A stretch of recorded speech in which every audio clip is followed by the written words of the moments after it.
एका बागेत एक सुंदर मुलगी हुंदके देऊन रडत होती. मी म्हटलं, काय झालं रडायला?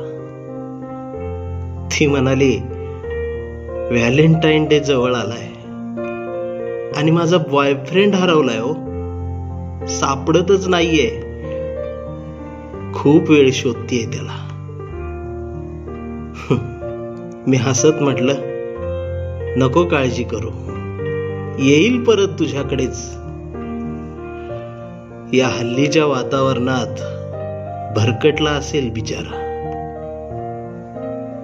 एकतर तो हिंदुत्वाकडे गेला असेल किंवा आंबेडकरवादी बनला असेल, गांधीवादी झाला असेल, नाहीतर नथुराम जिंदा म्हणत असेल कुठतरी. असेल ग, असेल, इथंच कुठतरी असेल. महाविकास आघाडीच्या नव्या गाडीत असेल किंवा रुसून बसलेल्या भाजपमध्ये दिसेल. वंचित मध्ये रमला असेल किंवा मग मनसेच्या खळखट्याक मध्ये गुंगला असेल. तू रडू नकोस, काळजी करू नकोस. तो असेल इथंच कुठतरी. जाऊन जाऊन जाईल कुठं, येईल परत तुझ्याकडेच.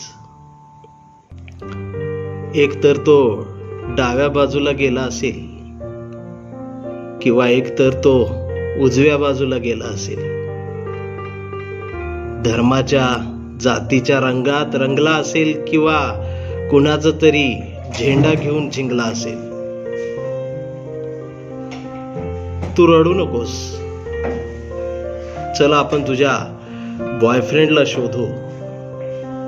असं म्हणून आम्ही त्याला शोधण्यासाठी चालू लागलो. बराच वेळ शोधल्यावर तो दिसला आम्हाला. तो भुकेच्या रस्त्यावर, रोजगाराच्या लाल सिग्नलवर, बेरोजगारांच्या गर्दीत त्याच्या जिंदगीची भाकरी शोधत होता. ती धावत त्याच्याजवळ गेली तर त्यानं तिला ओळखच दाखवली नाही. ती पुन्हा हंबरडा फोडत माझ्याकडे आली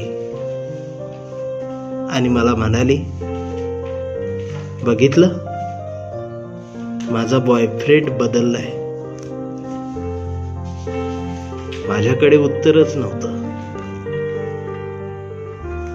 त्या सुंदर मुलीच्या प्रेमाचा पतंग मात्र तुटून फडफडत उडत जाताना दिसला आणि मी भाकरीच्या शोधात गेलेल्या पोरांना हुंदके देत म्हणालो,